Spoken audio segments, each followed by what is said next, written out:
자, 이번 시간에는 그래프에 대해서 한번 살펴보도록 하겠습니다.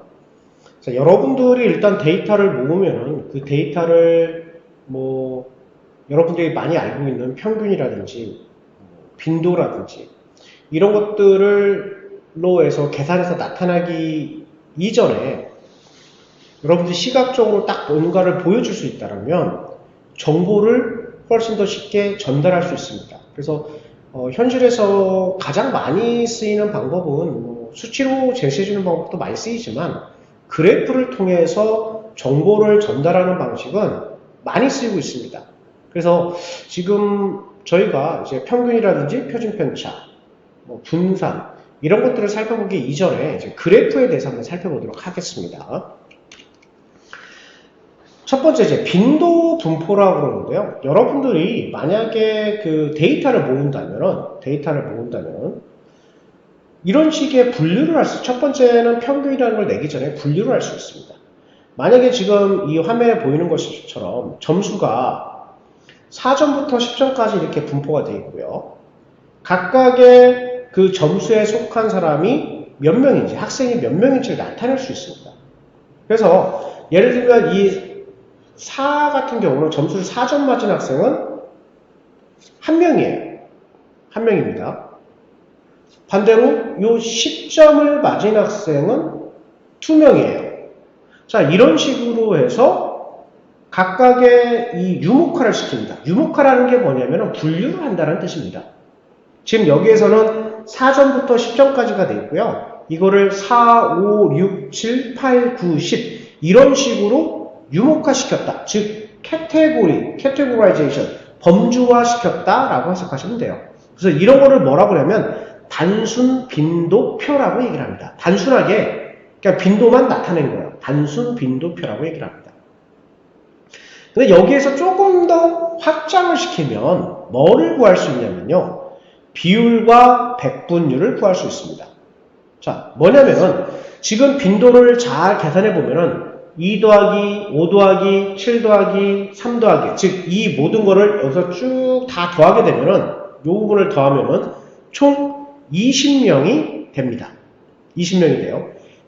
그래서 요 10점 맞은 사람을 살펴보면은 20명 중에 2명이 10점을 맞았습니다. 즉 비율로는 0.10이에요.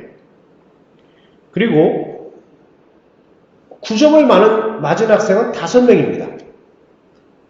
20명 중에 5명이에요. 그래서 0.25가 됩니다. 자, 그런 식으로 해서 나타내는 게 비율이라고 얘기를 합니다. 비율이라고 얘기를 해요. 근데 비율은 일단 소수점이 있기 때문에 여기다가 곱하기 100을 합니다. 곱하기 100을 해요. 곱하기 100을 하면 여기 보이다시피 이게 그래서 이거를 백분율이라고 얘기를 합니다. 백분율이라고 얘기를 해요.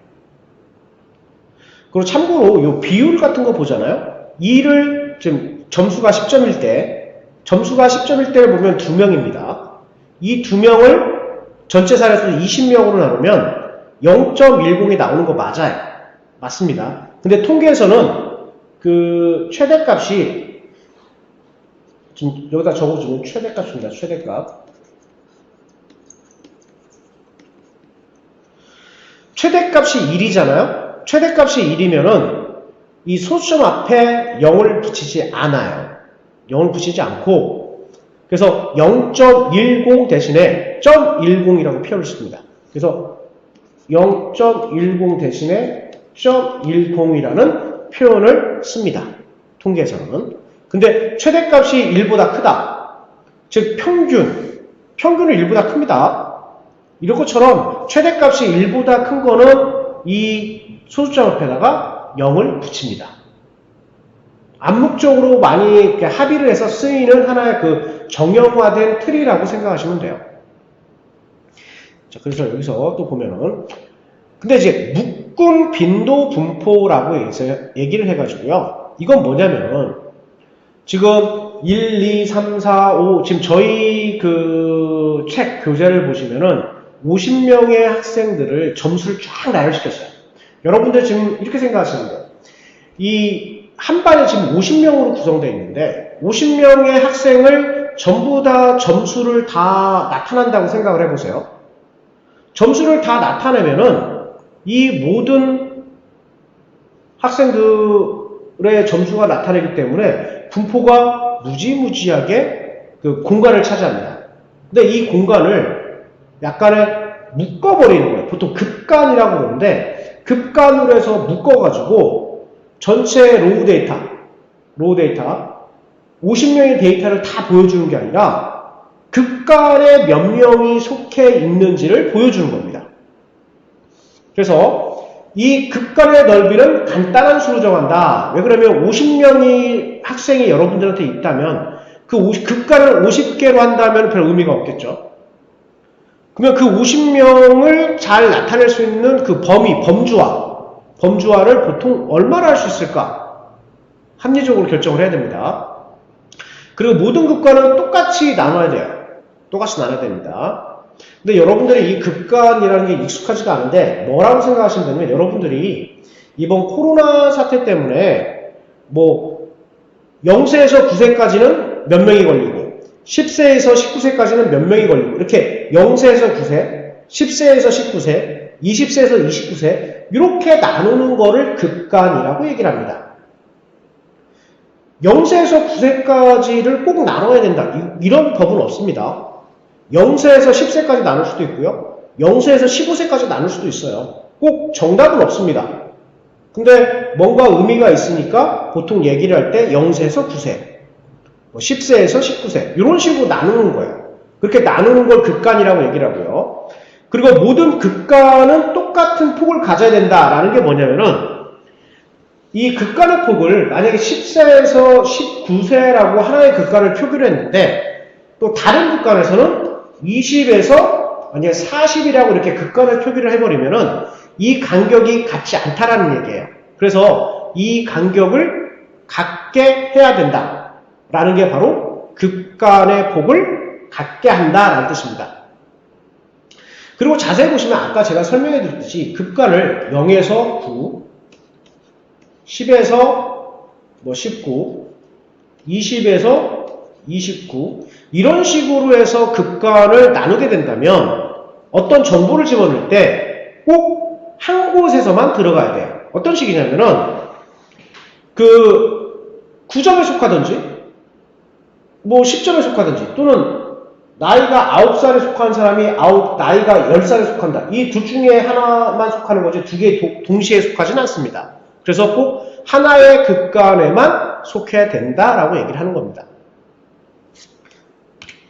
보시면 지금 50명의 학생들의 점수가 있는데 이 50명의 학생들의 급간을 도대체 어떻게 나눠야 되는지 이걸 보는 건데 A는요 급간의 크기를 3으로 나눴어요. 잘 보시면 60점부터 60, 61, 62, 63, 64, 65 이런 식으로 쭉 보면 급간을 3으로 나눈 겁니다. 반대로 B는 급간의 크기를 5로 나눈 거예요. 그래서 60부터 60, 61, 62, 63, 64 5예요. 그러면 A하고 B하고 딱 봤을 때 여러분들이 A라는 정보와 B라는 정보 어떤 게 조금 더 효율적일까? 이거는 목적에 따라 다릅니다. A를 보면은 자세한 정보를 줍니다. 자세한 정보를 줘요. 그에 비해서 B라는 이 B는 급간을 크게 했기 때문에 약간 대략적인 정보를 주어줍니다. 그래서 뭐 A가 좋다, B가 좋다 이건 말을 못합니다. 목적에 따라서 급간을 3으로 해도 되고 5로 해도 되고 물론 더 크게 해도 됩니다. 근데 여기서 주의하셔야 될 게 뭐가 있냐면 바로 급간을 3으로 묶었을 때 A에 나타난 건데 바로 요겁니다. 바로 요건데 보시면은 63에서 65까지 급간을 나눴는데 이 사이에 해당되는 사람이 한 명도 없습니다. 한 명도 없지만 0이라고 해서 표기를 했습니다.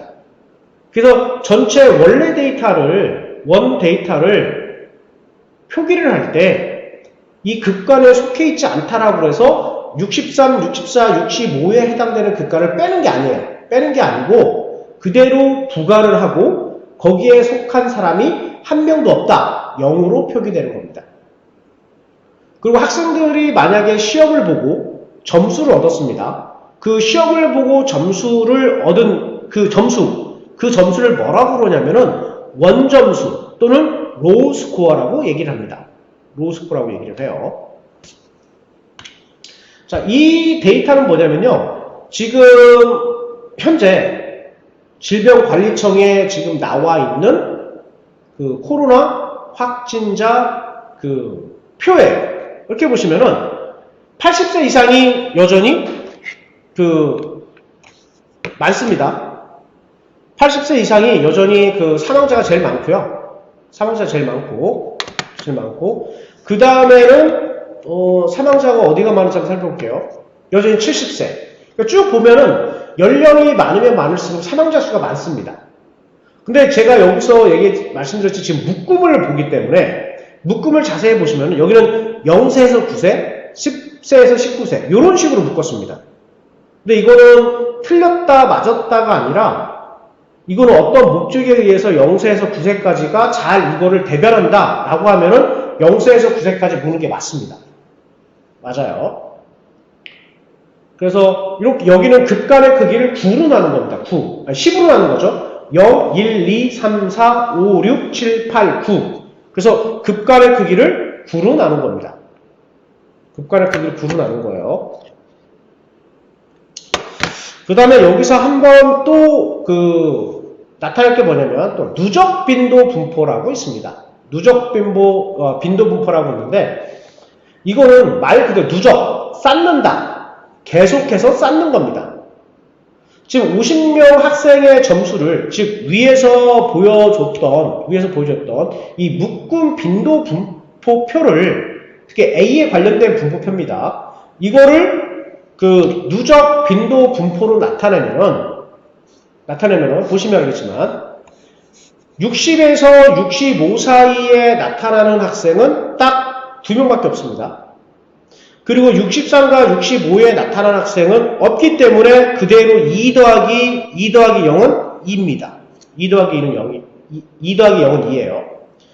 그리고 66과 68점 사이에 속한 학생은 3명이기 때문에 이 누적된 거 0 더하기 2 더하기 3 하면은 전체 5가 됩니다. 이걸 누적 빈도 분포표라고 얘기를 합니다. 그래서 예를 들면 96에서 98까지에 속한 학생은 딱 1명밖에 없습니다. 그리고 이 전까지의 학생 분포를 쭉 보면은 총 49명이 점수가 분포되어 있습니다. 49명이 있습니다. 그래서 이 49명과 이 1명을 더하면 전체 누적은 50명이다. 그래서 이걸 나타내는 게 바로 누적 빈도 분포예요. 누적 빈도 분포입니다. 자, 그 다음에 여기서 또 하나 알아둬야 될 게 뭐냐면 연소 변인과 정확한계. 여기가 지금 제가 변수와 변이에 대해 설명해 드릴게요. 차이를. 참고로 변인과 변수는 같습니다. 영어로는 베리어블 같아요. 영어로는 베리어블이에요. 근데 이거를 번역을 할 때 변수 또는 변인이라고 번역을 합니다. 그래서 수학과, 통계학과, 이과 계통에서는 변수라는 이름을 많이 쓰고요. 이거를 심리학과, 이런 심리, 교육심리 이런 쪽에서는 많이 변인이라는 표현을 많이 씁니다. 변인이라는 표현을 많이 써요. 근데 이제 변인과 변수는 같은 거다. 이렇게 보시고요. 그 다음에 정확한계라는 건 뭐냐면 오차의 범위라고 생각하시면 돼요. 지금은 측정을 할 수 있는 전자 매체가 정확하기 때문에 혹시 여러분들 신체 검사 같은 거 할 때 그냥 키 같은 거 몸무게 잴 때 그냥 올라가서 저울이 아주 딱 재줍니다. 근데 예전 생각해 보세요. 예전에 여러분들의 키와 몸무게를 잴 때는 여러분들 기계에 올라간다고 해서 키가 한순간에 딱 재어진다거나 그러진 않았어요. 누군가가 수작업을 해야 됐단 말이에요. 근데 지금 수작업을 하다 보니까 항상 오차가 발생을 합니다. 그래서 여러분들 여기서 보시면 1, 2, 3, 4, 5 이렇게 있는데요. 여기 2를 기점으로 해서 여기 0.5씩 나눕니다. 그래서 2를 기점으로 밑으로 떨어지는 건 하 한 개. 하 한 개라고 합니다. 이 한 개. 이 한 개를 영어로 뭐라고 그러면 리밋이라고 얘기합니다. 리미트라고 그래서 요 하 한 개는 로어 리밋이라고 얘기를 하고요. 그리고 요 상 한 개, 상 한 개라고 합니다. 이거를 어퍼 리밋이라고 얘기를 합니다.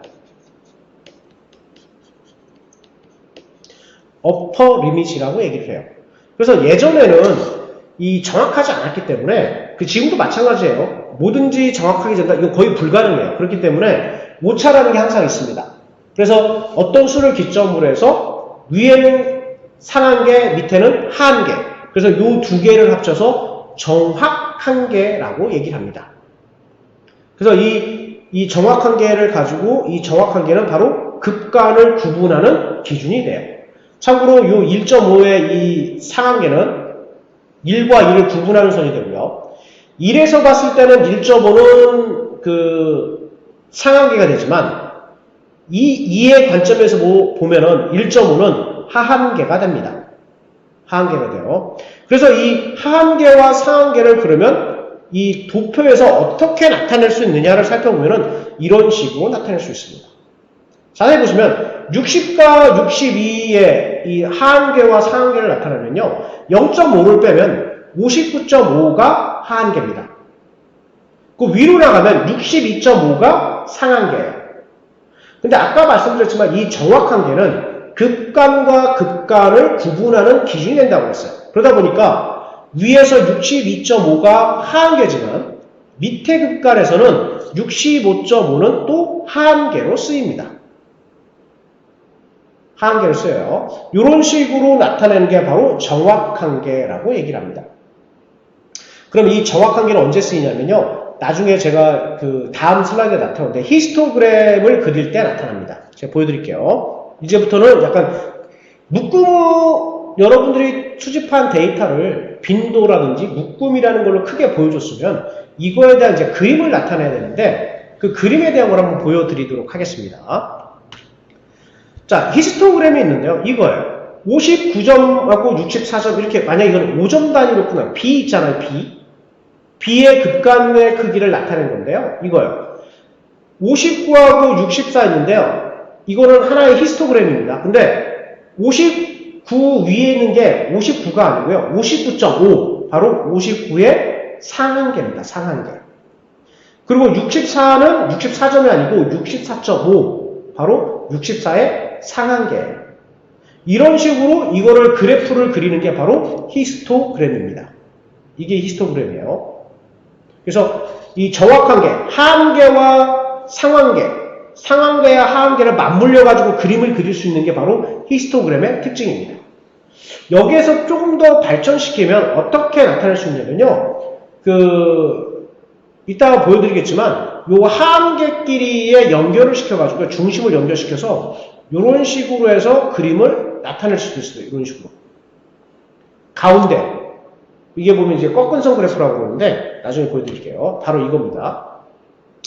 꺾은선 그래프라는 게 뭐냐면 x가 계속 가는데 y의 불연속 값이, 즉 y의 값이 연속 값이 아니라는 거예요. 비연속이라는 거예요. 비연속인데 이거에 대한 흐름을 알고 싶은 거예요. 흐름을 알고 싶으니까 어떻게 되냐면 아까 요 그림에 놨듯이 만약에 이 그림의 정중앙입니다. 이 각각의 정중앙이 있죠. 각각 요 히스토그램의 정중앙이 있습니다. 이 정중앙을 연결을 시킵니다. 하나의 선으로. 그러면 어떤 식의 패턴이 나타나면 이런 식의 패턴이 나타나요. 이게 보면 하나의 대표적인 꺾은선 그래프라고 볼 수 있습니다. 참고로 이거는 지금 질병관리청에서 가져온 겁니다. 질병관리청에서 가져온 거예요. 지금 하나의 패턴을 보여준 거고요. 그래서 이걸 딱 보면은 추세가 어떻게 변하는구나 이걸 볼 수가 있습니다. 추세가 어떻게 보는가. 격리 해제수와 그 다음에 확진자 증가수. 참고로 이 데이터는요 올해가 22년도니까 2021년도 자료입니다. 2021년도 3월 자료예요. 그리고 지금 제가 이 자료를 준비를 하면서 지금 최신의 정보를 얻기 위해서 질병관리청을 들어가 봤더니 2022년도 오늘 날짜로 해가지고요, 이 꺾은선 그래프에 대한 요 정보는 제공해주지 않고 있더라고요. 그래서 요거는 대체를 못하고 2021년도 3월 자료를 그대로 활용을 했습니다. 자, 그 다음에 또 하나 알아둬야 될 게 오자이브 곡선이라는 게 있습니다. 오자이브. 자, 이 오자이브 곡선이라는 게 뭐냐면 이 퍼센트 위주로 나타나면요, 이 0%부터 100%까지가 있습니다. 누적 퍼센트가. 그 누적 퍼센트를 딱 보면은 이런 식으로 나타낼 수가 있어요. 즉 뭐냐면 점수가 59에서 62점까지의 그 퍼센트, 62와 65세의 퍼센트, 65와 68의 퍼센트, 이 퍼센트들을 누적 퍼센트들을 계속 연결을 시키면은 이런 식의 그래프가 나타난다는 거예요. 그래서 이걸 명확히 아시려면 뭐냐면 바로 이 그래프를 나타내면 60에서 62까지의 그래프가 누적 100분위로 따지면 4%입니다. 그러면 4%는 오고 63과 65가 4%예요.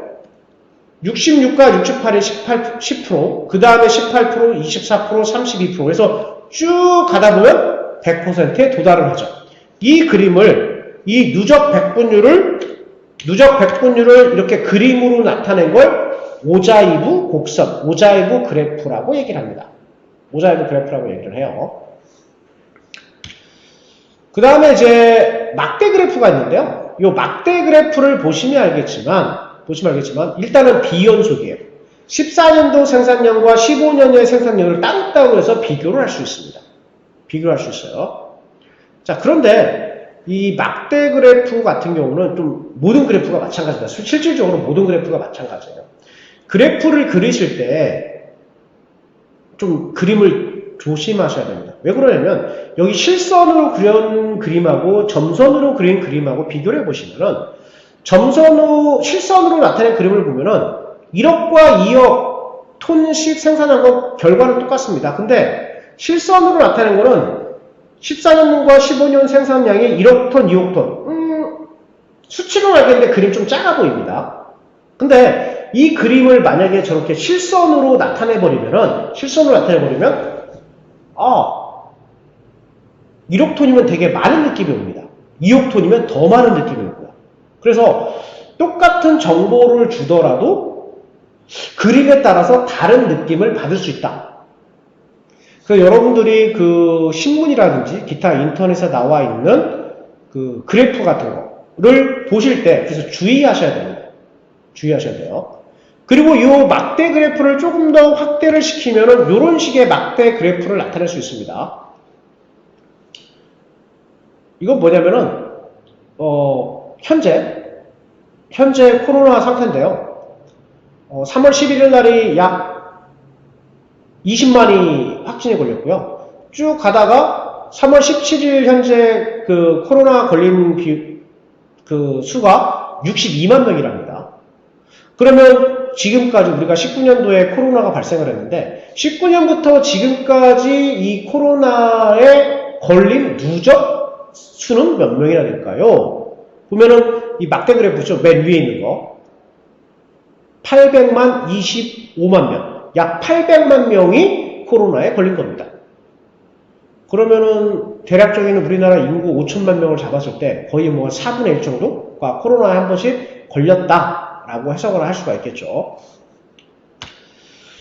자, 그 다음에 이제 이게 이제 그래프 마지막인데 또 원 그래프가 있습니다. 원 그래프는 전체 비율에서 얼마만큼을 차지하고 있는지를 시각적으로 보여주기 때문에 많이 활용되는 그래프이기도 하죠. 그래서 보시면은 확진자 비율을 지금 오늘날 그 기점에서 본 확진자 비율인데요. 살펴보시면 알겠지만 그 경기도가 가장 많고요. 그 다음에 서울, 부산, 인천, 그 다음에 기타에 기타가 35%를 차지하고 있는데 그 경기가 28.3% 차지하고 있고요. 그리고 이제 최근 2주간 감염 경로를 살펴보면요. 역시나 사회 접촉이 가장 많습니다. 즉 해외 유입보다는 여러분들이 사회 활동을 하면서 만나고 이러면서 발생하는 그 확진자가 제일 많다, 이렇게 보시면 될 것 같아요. 자, 이런 식으로 해서 그 그래프에 대한 부분을 맞췄고요. 그래프에 대한 부분을 맞췄습니다. 그래서 다음 시간에는 뭐에 대해서 살펴볼 거냐면 이제 본격적으로 통계에 필요한 정규 분포, 노멀 디스트리뷰션, 그리고 그걸 바탕으로 해서 이제 평균, 그 다음에 중간값 또는 중앙값이라고도 하죠. 중간값. 그 다음에 그 평균, 중간값, 중앙값, 최빈값 이런 것들에 대해서 한번 살펴보고요. 그 다음에 뭐 편차라든지 이런 것들에 대해서 한번 살펴보도록 하겠습니다. 이상 이번 주 수업은 마치도록 하겠습니다.